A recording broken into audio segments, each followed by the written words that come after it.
Hello, my name is Rick, and this is week 6 discussion board assignment. I'm reading from the New King James Version. In 1 Peter chapter 1, verse 1, it says, "To the pilgrims of dispersion in Pontus, Galatia, Cappadocia, Asia, and Bithynia." This immediately speaks to me about being scattered about, obviously, and for me, I live in a place that is different from where I was born. I do have a place here on earth that I consider to be home, which is where I was born. I live within a couple of hours of there, and I do enjoy going back there and visiting that place from time to time.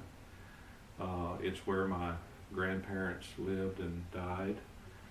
It's where my parents met, and it's a place that I spent a lot of my early childhood at and some of my formative years there. So it is a place I very much enjoy going back to, and a place I do call home. To not be able to go there would be a great sadness to me.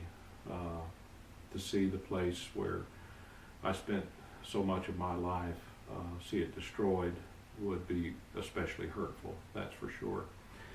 When I go to chapter 2, verse 11 and 12, the focus becomes a little more narrow, and this deals more with my job, the nature of my job. It says, "Beloved, I beg you as sojourners and pilgrims, abstain from fleshly lust which war against the soul, having your conduct honorable among the Gentiles, that when they speak against you as evildoers, they may by your good works which they observe, glorify God in the day of visitation." I travel quite a bit in my job, and I meet with different business owners all of the time. Some have higher moral standards than others when it comes to doing business. Sometimes they expect me to sort of bend the rules, maybe turn a blind eye to some things, perhaps. Not thinking really that it hurts anybody or anything, but it is a deviation from the rules, and I owe it to my employer to uphold the rules. But I, more importantly, owe it to my God to uphold those rules.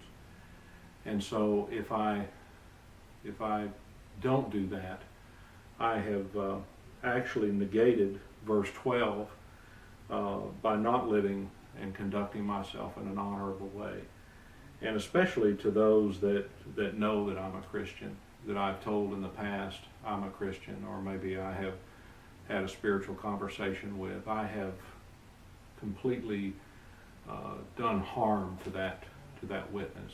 And so I have to abstain from the lust within me to go along with certain things just for the appeasement of my customers. I have to guard against that. The next thing that comes to mind, and this comes even more narrow in focus to the regular meetings that I have with my associates and within the company that I work.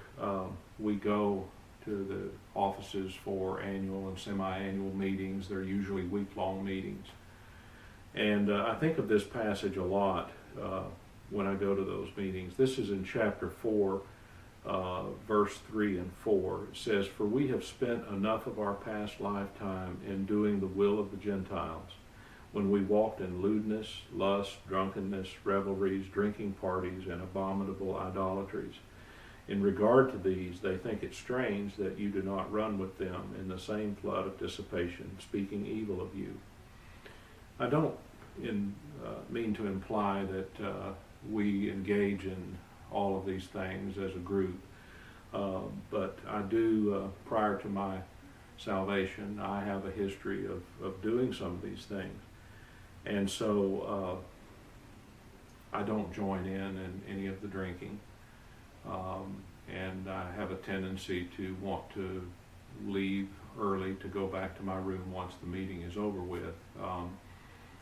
It has gotten back to me that I'm seen as either a loner or perhaps not a team player. And that usually comes from people that don't know me as well. They are from some of the younger guys that haven't known me for as long. The ones that have been there for much longer, certainly as long or longer than I've been there, they know me and they are accepting of that and they understand that. But these types of attitudes form about us and about me when we don't engage in these types of things. And so this passage is especially relative to me. In chapter, in further down in verse 7 of chapter 4, it says, "But the end of all things is at hand. Therefore be serious and watchful in your prayers." We expect this kind of behavior, not just in people around us, but everywhere. And I pray to God that He gives me wisdom and insight into Satan's devices, that I can recognize when he is trying to trigger the weakness within me, to be wise enough to avoid situations, to avoid people, so that I don't get caught in his snare. Sin is always crouching at my door, and I want to be wise enough to master that. And so I pray to God regularly that He gives me this wisdom. In chapter 5, verse 8, we come to this point, all of us, myself though. "Be sober, be vigilant, because your adversary, the devil, walks about like a roaring lion, seeking whom he may devour. Resist him steadfast in the faith, knowing that the same sufferings are experienced by your brotherhood in the world." Satan never stops. I know this. I am vigilant, and my strategy is quiet time each day. In the early hours of the day, it's the first thing I do, is I have quiet time, and I have prayer, I journal. These are the things that help set the tone for the day for me. It's what gives me the armor for the day. I turn off the cell phones. I don't open the computer. I make sure that I'm not distracted in any way possible, because I want that time with God, and I need Him to purge my mind of any thoughts, and so that I can be vigilant and I can deal with the tempter that I know is coming my way. So thank you for this time.